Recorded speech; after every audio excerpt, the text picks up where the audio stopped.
Son las 10 de la noche y es la hora de opinar. Hoy comienza la semana. Como todos los lunes tendremos nuestra mesa de debate con Javier Tello, Héctor Aguilar Camín y Jorge Castañeda para discutir dos temas muy polémicos. Primero vamos a analizar el estado que guarda la renegociación del Tratado de Libre Comercio de América del Norte, la posible inclusión de Canadá y desde luego lo que está detrás de este movimiento proteccionista en todo el mundo. Luego vamos a analizar el acuerdo entre el Partido Morena y el Partido Verde Ecologista de México en el Congreso. Así que quedes aquí en Foro TV, que ya comenzó la hora de opinar.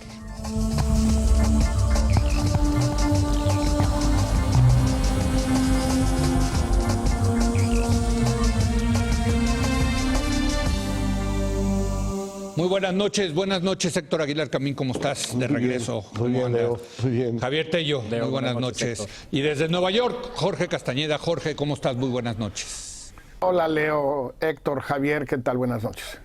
Bueno, pues vamos a comenzar analizando una vez más el tema del Tratado de Libre Comercio. El presidente de Estados Unidos, Donald Trump, dijo que cualquiera que sea el resultado de las negociaciones con Canadá, una cosa es segura: el fin del Tratado de Libre Comercio de América del Norte, al que reafirmó el título de uno de los peores acuerdos comerciales que ha hecho Estados Unidos. Dijo, y cito: estamos sacando el Telcán, haciendo una nueva marca, ya no es Telcán, estamos haciendo un acuerdo justo para la gente de Estados Unidos, hemos perdido muchos empleos, perdimos millones de trabajos con el NAFTA, aseguró. El secretario de Economía, Ildefonso Guajardo, de México, dijo que los tres países, Estados Unidos, Canadá y México, están realizando la limpieza legal de algunos de los textos del tratado.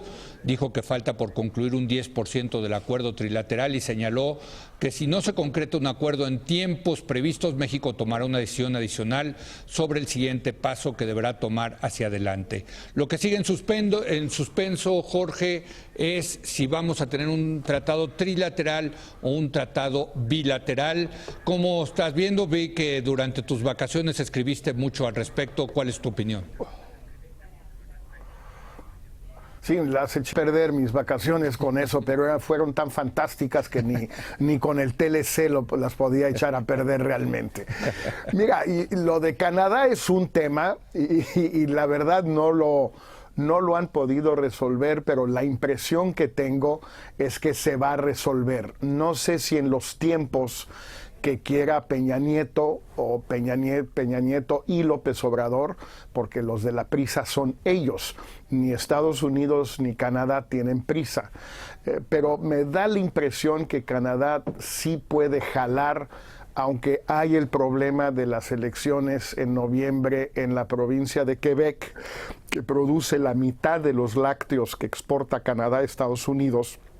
Y uno de los temas en litigio son justamente los lácteos. Los otros dos son el llamado capítulo 19 de solución de disputas en materia antidumping y el tema de las excepciones culturales para las industrias culturales canadienses. Bueno, ese es el tema Canadá. No sé muy bien qué vaya a pasar. La impresión que quieren dar todos es que sí se va a subir Canadá al final. Insisto, tal vez no en los tiempos. El otro enigma que permanece, Leo, son los llamados acuerdos paralelos o las cartas paralelas que ha habido desde el primer TLC. Hubo muchas para varios países en el TPP. Acuerdos bilaterales entre Estados Unidos y Vietnam, entre Estados Unidos y Malasia. Ya después todo eso se fue al cesto de la basura, pero en su momento es un mecanismo que puede funcionar. Y bueno, pues se ha mencionado varios, pueden ser ciertos o no, y de ser ciertos pueden ser buenos para México o no. Y eso es. Y el tercer elemento de duda, de incertidumbre, Leo, es que los tiempos norteamericanos sí son mucho más complicados que el calendario sucesorio mexicano. que pues todos sabemos, bueno, el periodo del presidente Peña Nieto termina el 30 de noviembre, bueno, estrictamente hablando el 1 en la mañana, pero el 30 de noviembre en la noche, a la medianoche termina, y por lo tanto, si lo quiere firmar él, lo tiene que firmar antes del 30. López Obrador parece querer que lo firme Peña para poder desentenderse de alguna manera del asunto y decir yo no fui. Pero pues no está claro que el calendario jurídico norteamericano cuadre muy bien con esa exigencia. Pues sigue la incertidumbre, ¿no, Héctor? Con todo y todo. ¿Cómo viste tú este entendimiento al que llegaron México y Estados Unidos? Pues es difícil verlo porque no está muy claro de qué se trata el entendimiento, un poco como sugiere Jorge. Lo que sí parece claro es que, digamos, pasamos de un estado como de amenaza de fin del Tratado de Libre Comercio a una fase como sí muy intensa y al parecer muy conducente a un cierto acuerdo. Para esto, si uno hace caso a lo que dice The Economist, al parecer México parece haber cedido, sobre todo en la parte automotriz y algunas otras cosas, asuntos que no le hubiera gustado ceder, pero que eran menos dañinos que interrumpir el tratado o conducir a una ruptura de las pláticas. O lo que habían puesto en la mesa originalmente. Entonces, en este sentido, bueno, parece una cosa adecuada para México, pero todavía no sabemos exactamente, como dice Jorge, de qué se trata eso que concedieron. Por ejemplo, si lees el tema del tope a la exportación de automóviles como una restricción permanente hacia el futuro, de que no vas a poder pasar de ahí para producir automóviles hacia Estados Unidos, pues es una restricción muy seria en el horizonte del crecimiento de esta industria que crece muy rápido. Hacíamos las cuentas de que puede alcanzar ese tope en México en 2 años, en 3 años, al paso que va. Si lo ves como lo ve Alfonso Guajardo, como una protección para que no haya aranceles súbitos de parte de Trump en cualquier momento, pues es una medida de protección interesante. Pero creo que mientras no sepamos en detalle qué es lo que está escrito, no vamos a poder tener un juicio preciso sobre eso. Ahora, falta Canadá, sigue faltando Canadá. Sigue faltando que realmente los tres estén juntos y de acuerdo en el asunto. Y una vez que estén juntos y de acuerdo en el asunto y firmen algo como un proyecto de intención, pues falta el proceso legislativo, claro. Si lo firman los tres, los congresos solo podrán decir sí o no.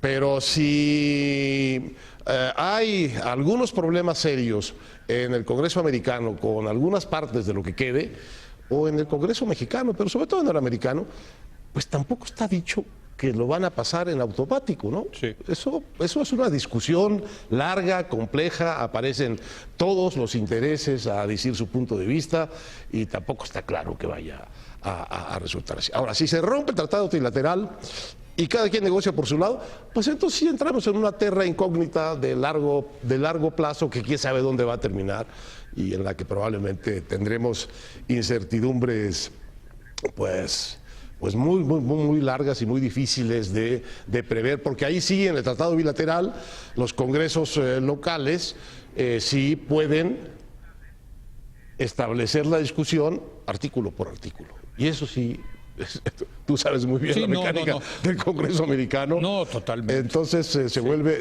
un asunto muchísimo más largo, mucho más complejo. Nada más, a manera de información, la semana pasada que estuvo aquí con nosotros Ildefonso Guajardo dijo que se llegó al entendimiento y lo que está ocurriendo ahorita, Javier, es que están escribiendo, digamos, están redactando. Tienen todo este mes para poner en blanco y negro todos los acuerdos. La idea es que terminando este mes, ahora sí... Es un problema, porque tienen que ponerlo en 3 idiomas, ¿no? Exactamente, así es, ¿no? Así es.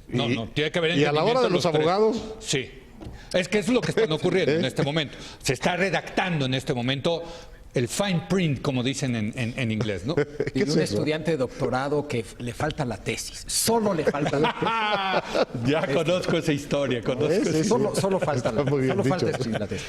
Yo sí creo que si no es trilateral no hay nada. Es decir, no es que habría un acuerdo bilateral o 2 acuerdos bilaterales. Yo creo que si no hay trilateralidad, no hay nada. El mantra de la negociación en 93, según siempre han dicho, era nada está acordado hasta que todo esté acordado. Me queda claro que hoy nada está acordado hasta que todos se pongan de acuerdo. ¿Sí? Por más que 2 se pusieron de acuerdo, sean los 2 que sean, Canadá, Estados Unidos, Canadá, México, Estados Unidos, a menos de que todos estén de acuerdo, yo sí creo que no vuela. Yo, como Jorge, sí creo que Canadá tarde o temprano se sumará. Sí, yo también. Y en 2 momentos probablemente. En un momento que permita una foto, que no signifique gran cosa en términos comerciales y trilaterales. Políticos sí. Políticos sí, claro. En cuanto a la firma, pues claramente se daría ya en otro momento. Mi intuición también es que tarde o temprano se sumen. Y en una de esas le hacen el favor a Peña Nieto y a López Obrador para algún tipo de foto. Lo que sí queda claro, y lo hablamos la semana pasada, es que la calidad del tratado que se firme, trilateral, vamos a suponer que es trilateral, pues habrá que ver si es mejor o peor, estrictamente en términos comerciales. De lo que yo no tengo la menor duda es que sí hay un enorme costo y una pérdida en el proyecto de América del Norte, en la cercanía que se estaba dando entre México y Estados Unidos, mucho más allá de lo comercial, etcétera, etcétera, etcétera. O sea, era inevitable, tal vez con Trump en la Casa Blanca, que eso sucediera y con el ambiente que hay en Estados Unidos que eso sucediera. Lo que sí es que con el estilo personal de gobernar de Trump, creo que el deterioro ha sido mucho mayor de lo que era necesario, muchísimo mayor. Por ejemplo, una comparación podría ser Brexit-Europa con el caso mexicano. Digo, lo del Brexit está haciendo un relajo también, pero no hay la mala fe, ni las agresiones, creo, tan no sé cómo llamarlas, evidentes como las hay, creo que en nuestro caso de América del Norte. Y eso es, yo creo que un enorme costo para la relación bilateral. A ver, aquí el tema es que... En general. Y lo hemos estado discutiendo, y aquí lo platicamos con Ildefonso Guajardo, con Moisés Kalach, que estuvo presente como el jefe negociador de los privados. Hay la sensación, de que Trump se está saliendo con la suya, ¿no? De que, digamos, lo que él prometió en campaña, en dividir a los 2 países, a México y Canadá, en ser más proteccionistas, se salió con la suya. Pero hay también la impresión de que dado que llegó un presidente proteccionista a Estados Unidos, lo que sacó México, lo que negoció México, no es malo, al revés, que es bueno. ¿Cuál es tu impresión, Jorge? Pues mira, de nuevo depende de qué es lo que se logró. El tema que mencionaba Héctor de las restricciones voluntarias de exportación, si es que las hay en materia automotriz y, por cierto, también de acero, ahora ya empezó a circular esa versión, o si se le quiere llamar cuotas en lugar de BERs, pues cuotas. Porque al final el tema es, ¿qué pasa cuando lleguemos al tope? Que son 2.4 millones de unidades a la que podemos llegar en el 2020 o 2021. ¿Se aplica el arancel siguiente o no? Para lo demás, ¿o no se aplica? ¿O podemos seguir creciendo o no? ¿Cómo van a reaccionar los inversionistas de la industria automotriz a la existencia de un tope, si es que hay tope? Es decir, no solo la capacidad instalada hoy, sino ampliar esa capacidad a 5 años, a 10 años, etcétera. Es un primer tema. Otro tema tiene Jorge, que ver, insisto, con lo del acero. Sí. Perdón, Jorge, porque aquí es importante, porque aquí nos lo dijo Ildefonso Guajardo, que esta side agreement o este acuerdo lateral solamente aplica si Estados Unidos efectivamente le impone a todo el mundo un arancel. Y a México no. Un arancel por estas causas de seguridad nacional, el famoso 232, ¿no? Que solamente existiría, digamos, esa cuota si Estados Unidos efectivamente pone a todo el mundo ese arancel, y que México estaría incluso protegido, quedaría mucho mejor que los otros países en caso de que Estados Unidos efectivamente lanzara este arancel por causas de seguridad nacional, que yo no sé cómo van a justificar eso. Pero nada más para que quede claro esa parte, ¿no? No, yo lo entiendo, escuché la intervención de Ildefonso y bueno, no hay por qué no creer eso que dice. Sin embargo, en estos asuntos siempre el aspecto voluntario es muy importante. Es decir, si el espíritu del acuerdo paralelo es que en los hechos México y la industria automotriz en México no van a exportar más de 2.4 millones de unidades que valgan 90,000 millones de dólares, incluyendo autopartes, pues eso tiene el mismo efecto a que no exportáramos más porque hay un arancel.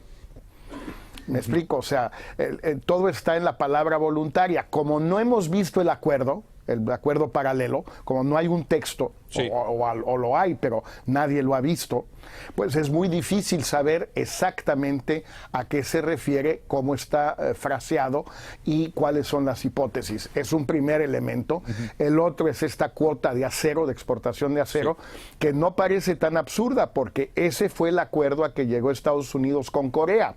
Para no eliminar el acuerdo de libre comercio con Corea del Sur aceptó una cuota de acero, que es justa, digamos, viola el espíritu y la letra de cualquier acuerdo de libre comercio, que es que no hayan lo que llaman QRs, Quantitative Restrictions.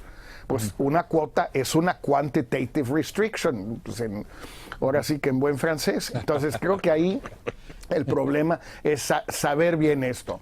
Y luego tenemos que ir al tema de la diferencia entre la firma, como decían Javier y Héctor, y la ratificación.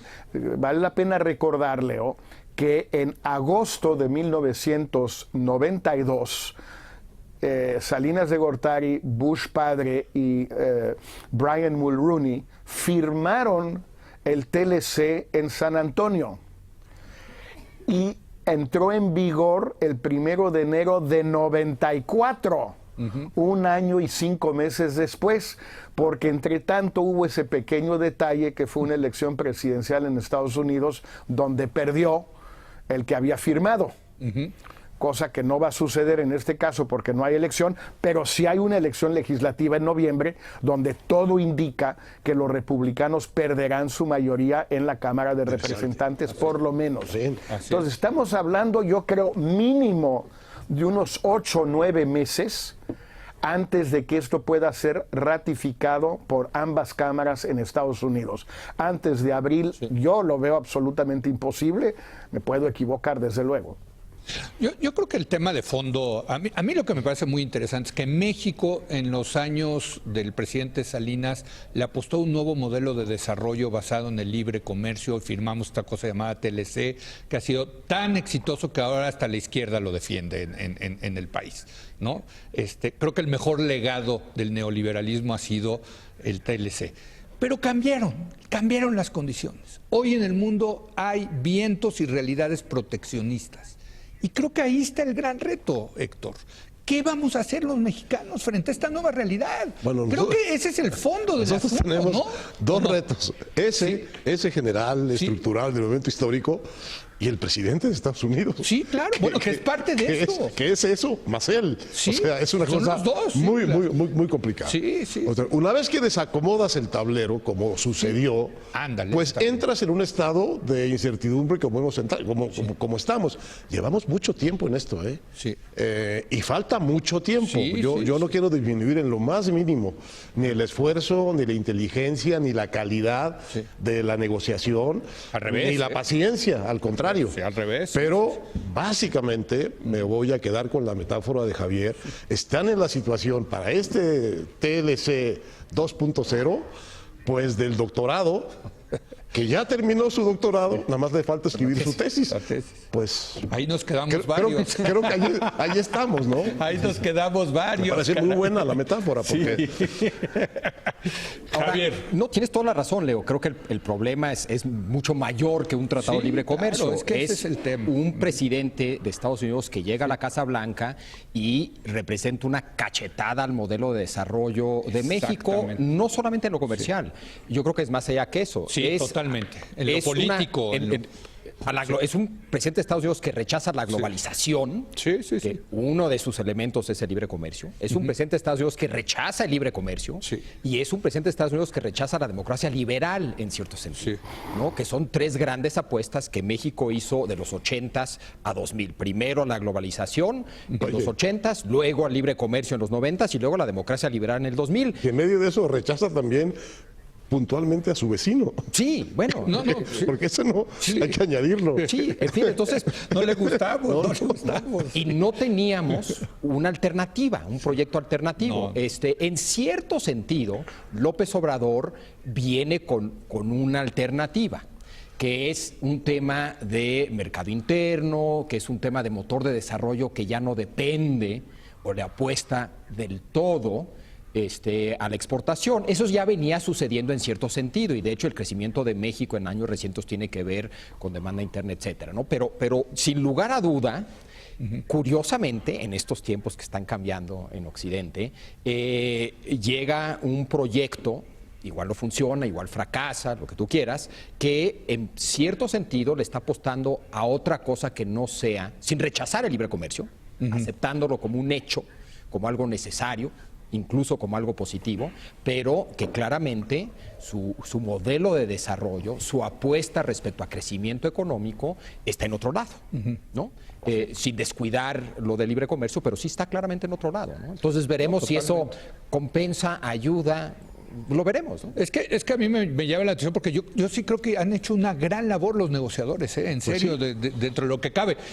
Pero al final del día incluso puede salir un tratado a todo dar, con la tesis le sale a todo, pero mañana este cuate se levanta y pone un arancel. Claro. O sea, es que esa cosa de tener siempre la espada de Damocles encima. No, pero ya lo hizo. Ya lo hizo, exacto, Jorge, es que ya lo hizo. Entonces, ¿qué haces frente a eso? No, a ver, no es que lo va a hacer. Estamos negociando todo esto bajo no la amenaza de un arancel, ya la imposición del arancel a las exportaciones mexicanas de acero y aluminio, que ya han traído una caída creo que de 20% en las ventas de acero mexicano en Estados Unidos. O sea, esto no es hipotético, ya sucedió. Entonces, cuando Ildefonso dice quiero un seguro contra eso, tiene razón. Pero como todos sabemos, los seguros valen lo que valen. Claro. Valen lo que quiere buenamente otorgarte la compañía de seguros para el coche, para la cirugía, para lo que tú quieras. Pues sí. Y pues eso, a ver cuánto, si es un seguro de una aseguradora, ¿cuál de todas? ¿MetLife o qué? Sí. Una vez que entra el presidente Trump La que va a quebrar ahora con el proyecto.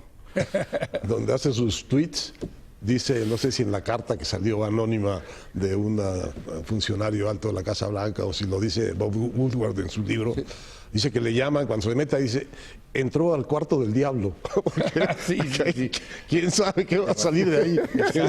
Entonces, pues sí, es un personaje comprobadamente de todos los lados, desde lejos y desde muy cerquita, impredecible, amoral, es una palabra que usa la carta anónima, en el sentido de que no procede de acuerdo con ningunos principios. Sí. Desde luego no con los principios republicanos, pero en general con ningunos. Y cambia Temperamental. de un momento para otro, de un sí a un no. Entonces es un personaje muy difícil Ahora, la de otra controlar cosa en ninguna negociación. de estar analizando mucho tiempo esto, la verdad, la otra cosa que me parece fascinante e interesante de analizar es que, al parecer, el tema es, lo que está en juego es algo de geopolítica más grandote, donde México Eso es es interesante. una variable casi marginal. Y es la bronca de Estados Unidos con China, ¿no? O sea, que todo esto es preparar el terreno para quizá una confrontación entre quién va a ser el gran hegemón del siglo XXI. ¿Tú crees que lo tiene tan claro eso Trump? No, pero algunos de sus asesores sí, como Peter Navarro. Peter Navarro tiene libros escritos sobre eso. Steve Bannon. Steve Bannon también, Pero ya no está. exactamente, ¿no? O sea, Lighthizer creo que lo tiene muy claro también, ¿no? Yo creo que hay varios. Hay varios. ¿Se acuerdan el ensayo que yo cité de Ferguson, Sí. que escribió a finales de 2016?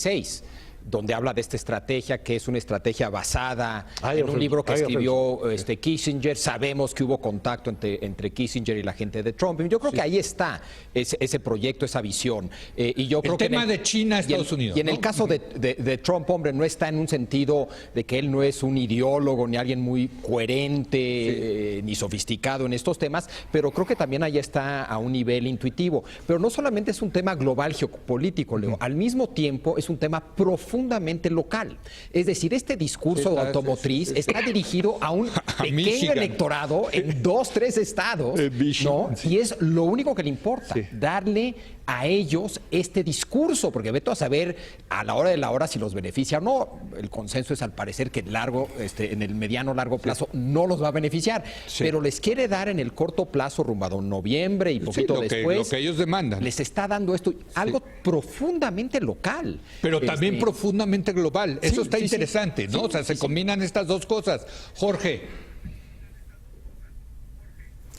Mira, yo creo que el tema chino y el tema más amplio de Trump frente al mundo es algo que nos rebasa enormemente en México, y es bastante lógico que los negociadores de Peña Nieto y los de López Obrador pues hayan preferido ceder en la mayoría de las cosas, si era necesario hacerlo, para salvar algo,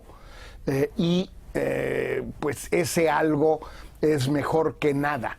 Y en el contexto internacional actual tal vez no fue una mala decisión. Se ha contado ya varias veces la anécdota, yo sí creo que está confirmada, de que en algún momento, hace un par de semanas, López Obrador instruyó a Jesús Seade, su negociador, para que planteara la eliminación del capítulo de energía del viejo TLC. Y bueno, pues simplemente los americanos dijeron que no, y que si eso, pues sin eso no había acuerdo, y que se olvidara de eso. Pues Seade regresó a México, le dijo a López se molestó, mandó a Ebrard, que él sí lo iba a arreglar, llegó Ebrard a Washington, le dijeron exactamente lo mismo, en términos más o menos elegantes, que han sido citados ya, regresa Ebrard con lo mismo, le dice a López, y López Obrador en un lapso no mayor a 72 horas, de principio a fin, cedió por completo, o sea, se olvidó de cualquier tipo de exclusión del capítulo de energía. No es absurdo hacerlo, o sea, no es, tiene cierta lógica, porque en vista de los demás factores, sobre todo el de China, pues mira, nosotros ¿qué hacemos? Pero de ahí a pensar que con esto vamos a crear un entorno donde podamos crecer al doble del ritmo que hemos crecido los últimos 20 años, pues no, eso simplemente es mejor esto que nada, probablemente sí, pero no es bueno en sí. Es simplemente mejor que la alternativa, y ese es un factor decisivo. Pero no nos contemos cuentos, por favor, pues va a volver a pasar lo mismo que con Peña Nieto, que ninguna de las promesas de principio de sexenio, de resultados a fin de sexenio, se cumplieron. Sí, el hecho de que uno pudo haber perdido un partido de fútbol 7-0 y solo perdiste 5-0, pues es mejor 5-0 que 7-0, eso sin lugar a duda.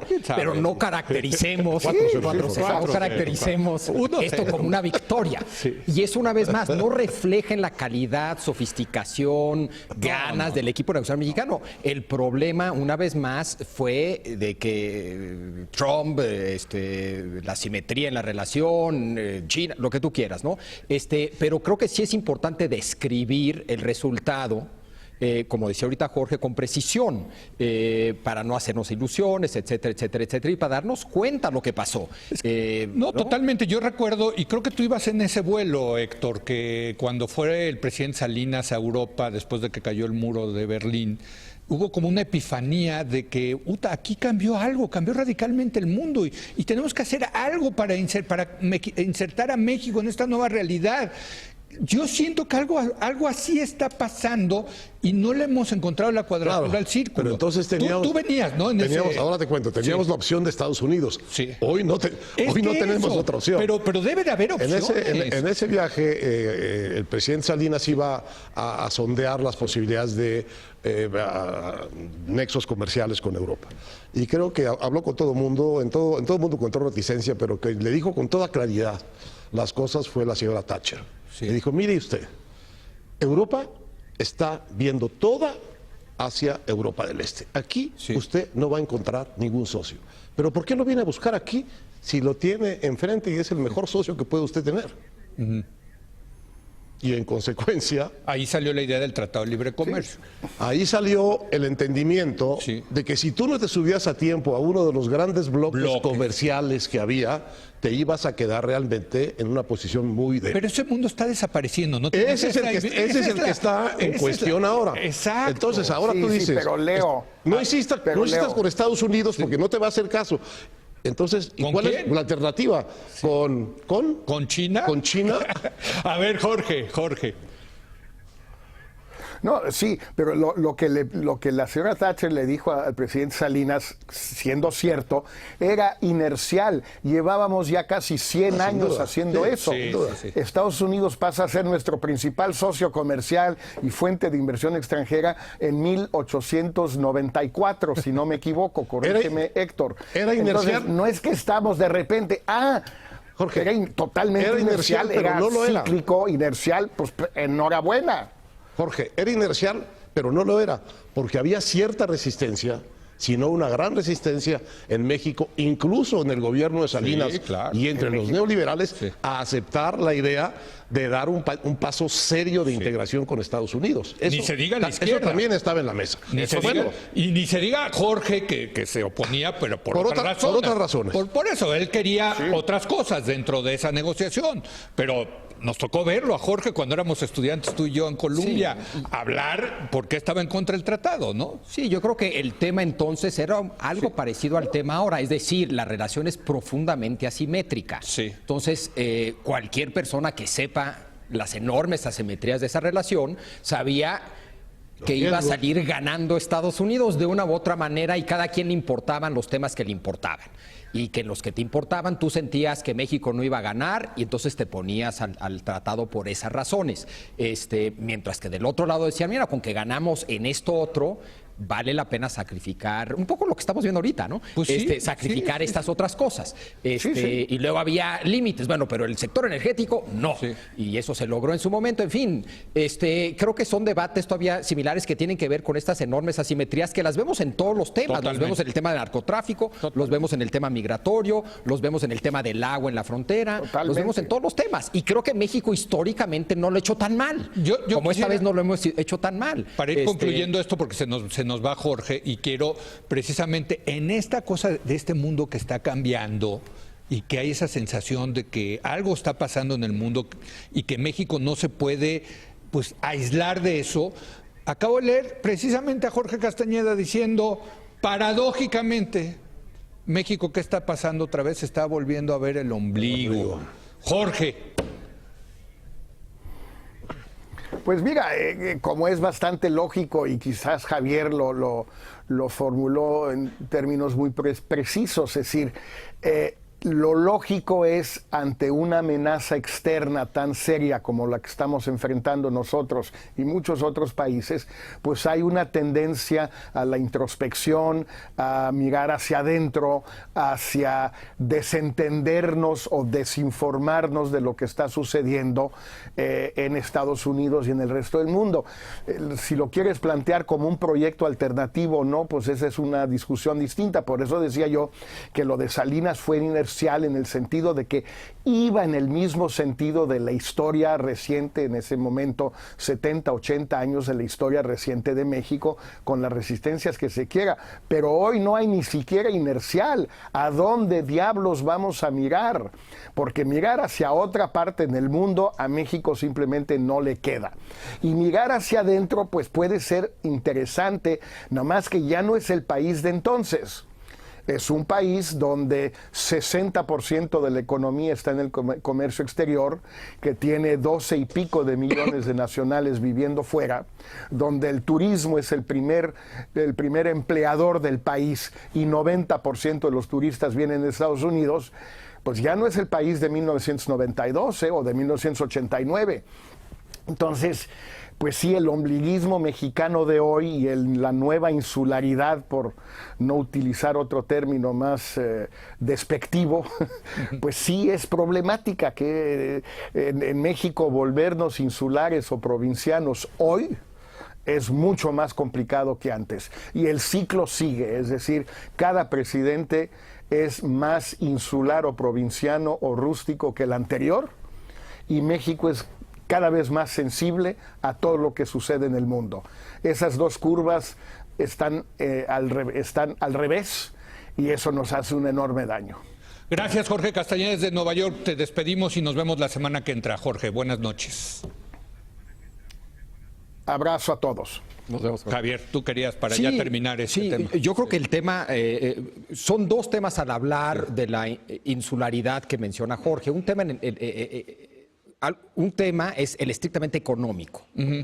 Salinas en su momento le apostó al comercio como un motor de crecimiento. Correcto. Puede haber otros motores de crecimiento. Buena apuesta. Sí. Ahorita no metamos a quién tiene razón. Sí. Puede haber otras apuestas, ¿no? Otra cosa es la insularidad en general. O sea, si algo queda claro es que tarde o temprano algo allá afuera pasa que afecta a México. Lo vemos con Peña Nieto, se cayó el precio del petróleo. Con Calderón, la crisis 2008. Con Fox, el 11 de septiembre, que le tumbó su proyecto bilateral con Estados Unidos. Es decir, algo va a pasar. Y cada vez más, como dice Jorge, pasan más cosas allá afuera que nos afectan aquí adentro. En distintos ámbitos. Puede ser, como en el caso del 11 de septiembre, un tema no económico que afectó un proyecto importantísimo que a la larga tuvo un enorme impacto en lo económico por el impacto que tuvo en el proyecto migratorio. Pero Sin duda. eso es cierto, que la insularidad hoy por hoy no es una estrategia en términos generales. Eso es distinto a decir que no hay alternativa al motor de comercio exterior como el gran motor del crecimiento, porque creo que sí la hay. Eso no significa que hay que rechazar el libre comercio. Entonces, para mí son dos discusiones distintas, relacionadas, pero uno puede estar en contra de la insularidad en general, pero pensar que puede haber otro motor importante de crecimiento que no sea el libre comercio. El problema es si te alcanza, digamos, la economía interna para, digamos, un tranco de crecimiento y de productividad como el que te dio el NAFTA. Sí. Si alcanzara, eso mismo pondría a las personas que se van incorporando de alguna manera al mercado de trabajo, al consumo, etcétera, en la posibilidad de no ser tan insulares, porque es una insularidad un poco teórica, en el sentido de que tú estás expuesto hoy en México, aunque no lo sepas, a las corrientes globales de todo tipo, claro. Empezando por los cambios tecnológicos, por las transformaciones de las empresas, de los instrumentos de gobierno, cosas de culturales, administración, terminando por la cultura, de manera que... O sea, la globalización ahí está. Siempre está. Pero más, cada vez más.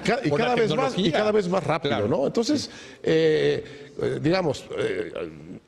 quiero entender el tema insularidad en el sentido muy estricto de que tenemos que buscar una manera de estimular la economía interna, que por cierto es una de las grandes fallas de todo el tema del NAFTA. Totalmente. Absolutamente. Entonces, poner esa otra parte, el problema, como hemos dicho aquí una y otra vez, es que eso necesita muchas cosas, pero entre otras, fundamentalmente inversión.